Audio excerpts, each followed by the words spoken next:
Discussion is agriculture for class 10. This is chapter 4 from geography. Okay. So when we say agriculture, we all know how it is an important sector for India. Okay. So, it is one of the most important agriculture, especially of Indian economy, because 18% of India's GDP, that is gross domestic product, accounts for it, and it provides 50% of workforce of India, and India produces like worlds. It is the largest producer of pulses, rice, wheat, spices, and many other products, including like some other products like tea, coffee, spices, etc., are exported from India. So, approximately two-thirds of India's population is engaged in this sector. It is a primary activity, and we get almost all the products which we consume. Most of the foods we get directly from the agriculture. So now, depending on the different character of the physical environment and the use of technology and also the different socio-cultural activity, we have three methods of farming in India which is practiced in different parts of the country. First, we have the primitive subsistence farming, then we have the intensive subsistence farming, and last but not the least, we have commercial farming. So, now we are going to discuss each of them elaborately. So, let us discuss now about the primitive subsistence farming. So, what is primitive subsistence farming? So, this type of farming is a practice only in certain parts of India at present, and it is known as primitive because it is an old kind of or a very primitive society used to practice it. Now also where we have such societies in India, they practice such kind of activities.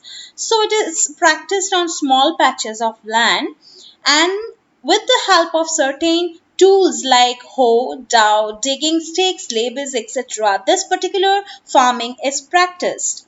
It totally depends on monsoon, natural fertility of the soil, and many other environmental conditions. And here we have the slash and burn agriculture, which is a type of primitive agriculture. This is also known as the fire fallow cultivation.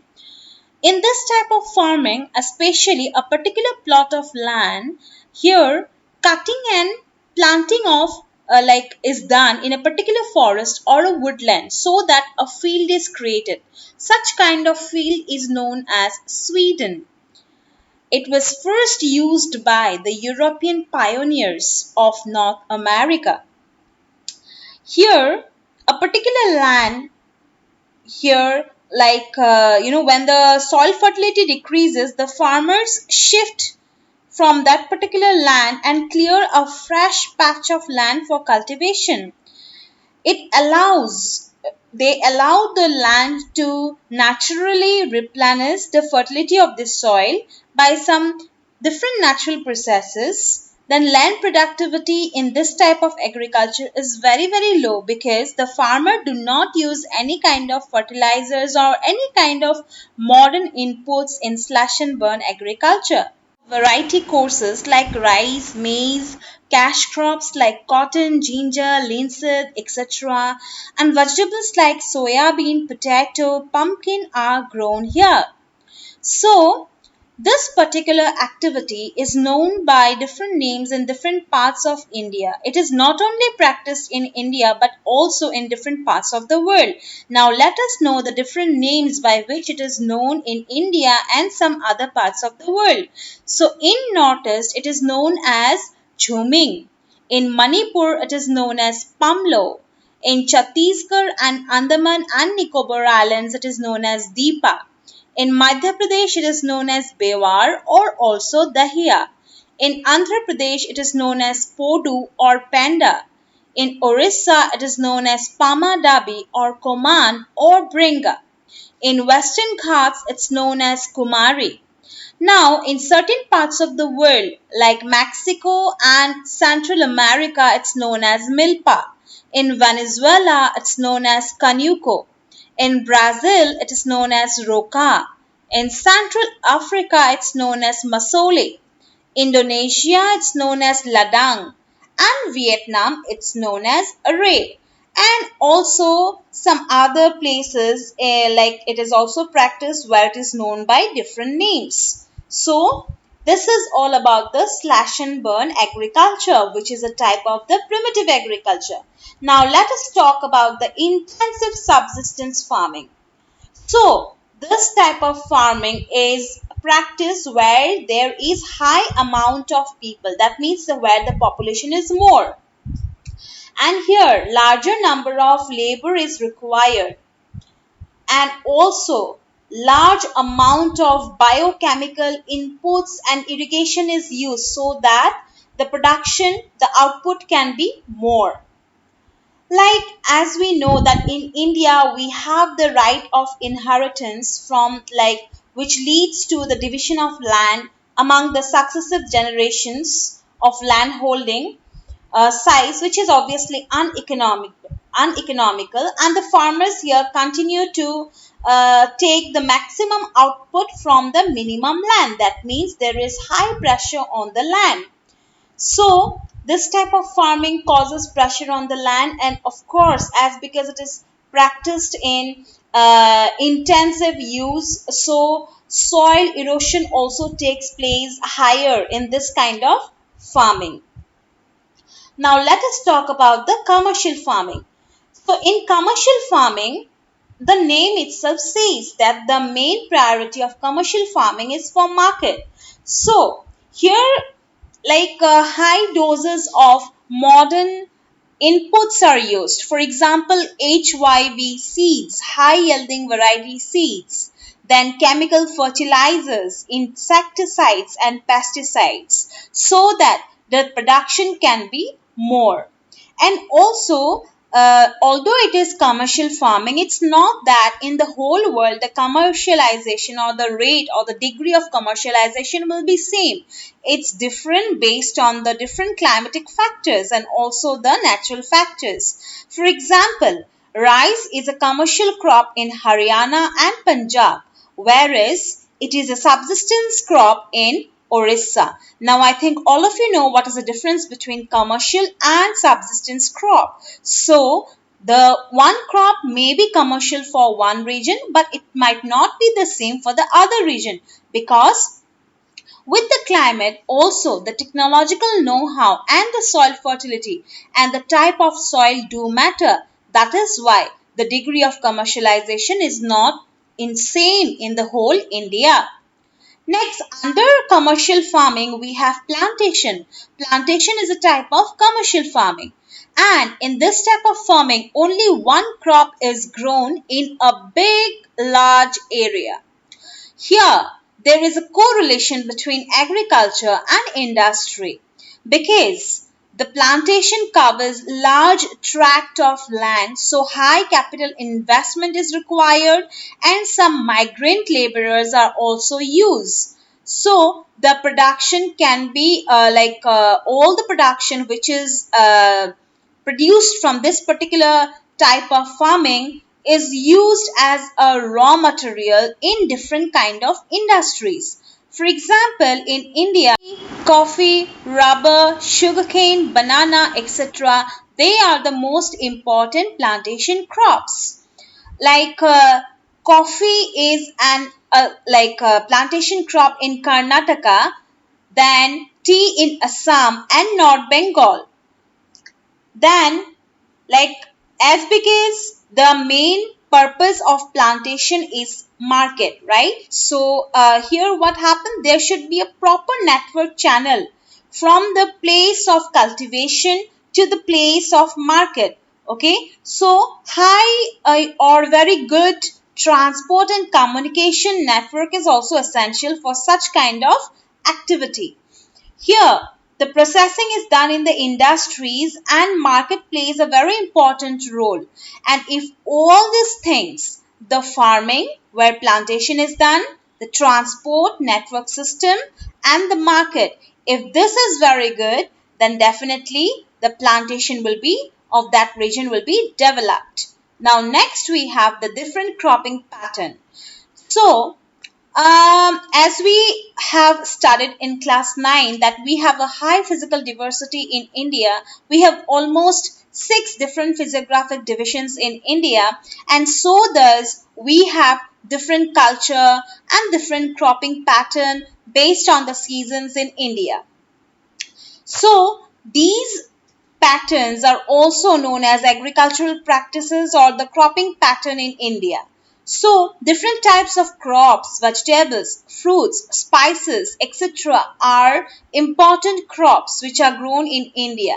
So basically in India we have 3 cropping seasons which are also known as the cropping pattern of India. First we have the Kharif season. So Kharif crop, we can say that those crops which are grown in Kharif season, they are called as Kharif crops, and these crops are grown on the onset of monsoon in different parts of the country. This is harvested in the month of September and October. And some important crops which are grown for the Kharif season are paddy, maize, jowar, bajra, tur, moong, urad, cotton, jute, groundnut, soybean, etc. So important rice growing regions for like which are Kharif crops are Assam, West Bengal, coastal regions of Orissa, Andhra Pradesh, Telangana, Tamil Nadu, Kerala, and Maharashtra, particularly the Konkan coast, and also this is one of the important crop of Haryana and Punjab. And paddy crops are grown in a year in places of Assam, West Bengal, and Orissa. They have different names like Os, Aman, and Boro. Next, we have the Rabi crop. Rabi crops are sown in the winter season from the months of October to December, and they are harvested from April to June. Like some important Rabi crops are wheat, barley, peas, gram, mustard. And these crops are grown in many parts of India like in Punjab, Haryana, Himachal Pradesh, Jammu and Kashmir, Uttarakhand, Uttar Pradesh, etc. A good amount of precipitation is required in the winter month.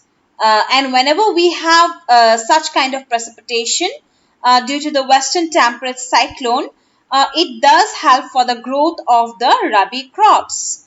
And places like after the success of green revolution in places like Punjab, Haryana, UP, and parts of Rajasthan, this grow this particular crop has a tremendous growth in these places.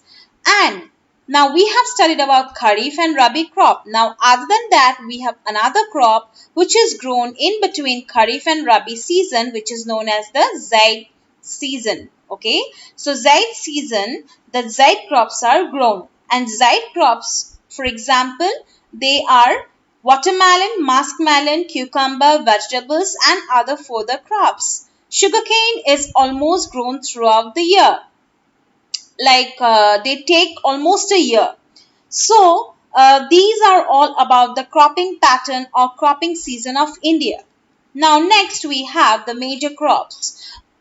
About these crops individually in the NCERT book, it referred very nicely. So kindly follow the NCERT and the climatic condition required for growing of these crops. I will just discuss about the different types of crops under grains, food crops other than grains, and not non-food crops. So under grains, we in India, it is grown as rice, wheat, millets, maize, pulses. Under food crops other than grains, it's sugarcane, oilseeds, tea, coffee, horticultural crops. And non-food crops which are grown in India are rubber, fiber crops, cotton, and jute. So these are the major crops which are grown in India. Please refer to the maps, which is very important for locating the places for producing different types of crops. As you can see here, the light green shade here, wherever it's written R, they are for the cultivation of rice. Okay, then W is for wheat, then here J is for jute, B is for bajra, and some other areas with more than, like the violet color shade is for more than two types of predominant crops, and this yellow shades where there is very sparse vegetation and hence crops are not grown abundantly here. Now this map shows, which is also there in the NCERT book of class 10, it shows the production of wheat in different minor and major areas. And this shows the production of rice in different parts of India.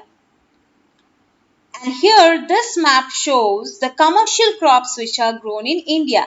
For example, the green shade here shows the cultivation of sugarcane. Then the violet shade shows for cotton. Then this for tea in Assam. Okay. Then we have coffee here. So this map is also important for the different areas showing the regions for cultivation of the commercial crops. Now let us know how much development has been there in agriculture, okay, or how much technological institutional reforms has been there in agriculture. So when we say technological and agricultural reforms, as we already have studied that in India, agriculture has been practiced for thousands and thousands of years.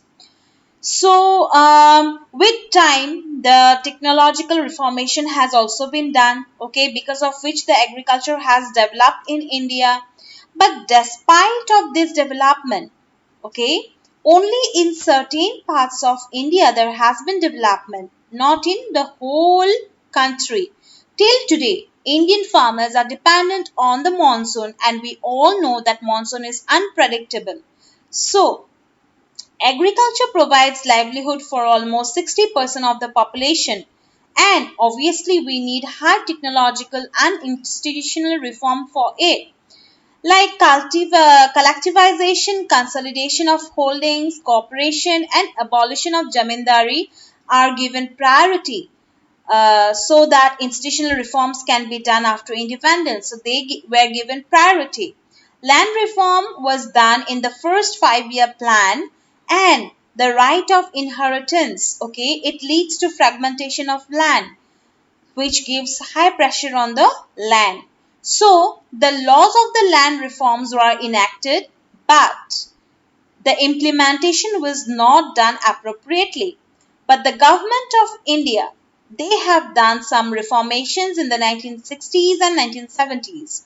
For example, the introduction of the Green Revolution, okay, along with the White Revolution, which is also known as the Operation Flood, was some of the initiatives by the government which definitely helped the Indian agriculture.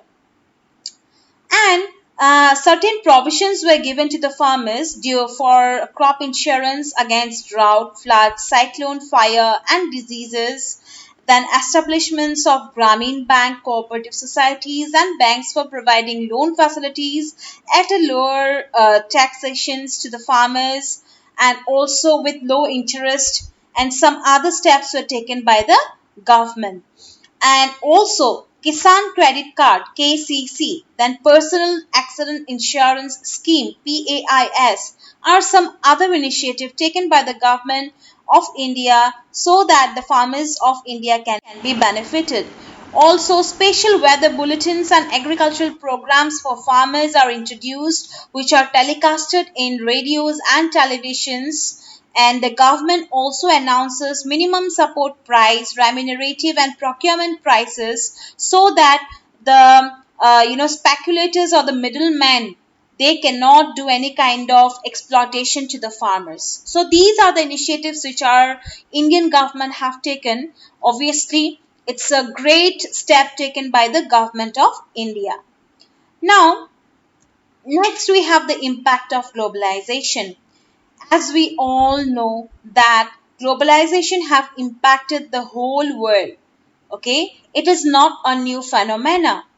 And since the time of colonization with the introduction of the new techniques, and when the British invaded India, you know globalization took place, and European traders, they used to come to India. Indian spices were exported to different countries of the world, and till today we, like, the spices are one of the important items which are exported to the whole world. So it is not a new phenomena to us. So that is why, we also have studied about the Champaran movement, which started in Bihar in the year 1917. So why it was started, we all know that the farmers of the different regions, they were forced to grow indigo. Okay, so that time it was necessary for the textile industries, which was located in Britain. So that was exported from here to Britain. So that is globalization. So globalization, especially after 1990, farmers of India have different challenges. No doubt that it is we have some positive, we have more positive impact of globalization, but there are some negative impact also. Now MNCs, they have been investing in farms, mines, factories in the whole world. And after 1990s, the farmers in India, they are having, they are facing lots of challenges. Like uh, like we, India is a very important producer of rice, cotton, rubber, tea, etc. But India is not able to compete with the developed countries. Why? Because of the highly subsidized agriculture in those particular countries. So, Indian agriculture, they are finding a crossroad today. And if, agriculture have to be made successful and profitable, there should be proper trust, okay, given for the improvement for the conditions of marginal and small farmers, because in India we have very small rich farmers. Maximum amount of farmers are either the marginal level or a small level. So green revolution, although it have promised much to the farmers of India, but it is a matter of controversy today, because with the use of the highly chemicalized or highly chemicals and inputs in the farm, now our land are in danger because of high use of chemicals. There has been problems like soil erosion, leaching, etc. So there is a key word, that is gene revolution, that is genetic engineering. So genetic engineering is very, very powerful in order to invent a new hybrid variety of seed. So organic farming is very much in vogue today, because without factory made chemicals it is used, okay, without the use of pesticides and chemicals. So India should use more of, invest more in organic farming rather than inorganic farming. There are certain economists in India who think that Indian farmers have a bleak future. Why? Because if food grains are grown in a particular land which they have today, which obviously will going to be smaller with time as population will increase, so it is going to harm the whole world, whole Indian society, because 70% of the people are dependent on agriculture. So Indian farmers should adopt a diversified, a variety of cropping pattern, starting from cereal to the high valued crops in the market, which will not only increase the income but also reduce the environmental degradation which we are facing today due to the use of high yielding variety crops. Okay, so fruits, medicinal herbs, flowers, vegetables, biodiesel crops, etc. should be produced. And Indian diverse climate, obviously we have a high scope of cultivating a variety of crop. And definitely if we all work together, and if there is a general awareness, our farmers can be definitely benefited by this. So that is all for the chapter agriculture. Hope you understand everything. Do not forget to like and subscribe my channel.